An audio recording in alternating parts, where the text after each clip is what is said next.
ડેસર જામા મસ્જિદના પેશ ઇમામ મૌલાના સૈયદ અને તેમના પુત્ર સહિત 14 મુસ્લિમ બિરાદરો ઉમરા કરવા માટે મક્કા મદીના જવા રવાના થયા હતા। ડેસર જામા મસ્જિદના પેશ ઇમામ મૌલાના સૈયદ નસીરુદ્દીન બાબા, તેમનો પુત્ર હમઝા સૈયદ સહિત 14 મુસ્લિમ બિરાદરો ઉમરા કરવા મક્કા મદીના જવા રવાના થયા છે, જે પૂર્વે ડેસરના ઇમરાન રાઉલ એમએટીના ગ્રાઉન્ડમાં જશ્ને મિલાદુન્નબીનો ભવ્ય કાર્યક્રમ રાખવામાં આવ્યો હતો, જેમાં આલિમો, સગા સંબંધીઓ, મિત્ર મંડળ મોટી સંખ્યામાં હાજર રહી મક્કા મદીના જતા મુસ્લિમ બિરાદરોને શુભકામનાઓ આપી હતી।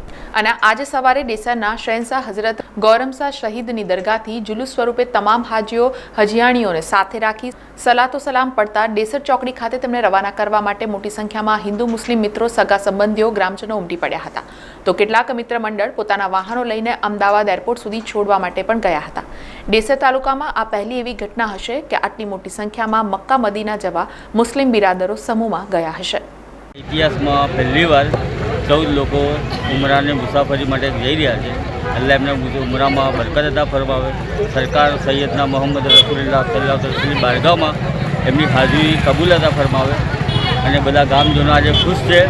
તમે જોઈ રહ્યા છો કે બધી પબ્લિક આજે આખું ગામ એમને ડેસર ચોકડી તરફ છોડવા માટે આવ્યા છે અને ડેસરના સૈયદ નસીરુદ્દીન બાવા જે અમારા પેશ ઇમામ છે એ પણ સાથે જઈ રહ્યા છે।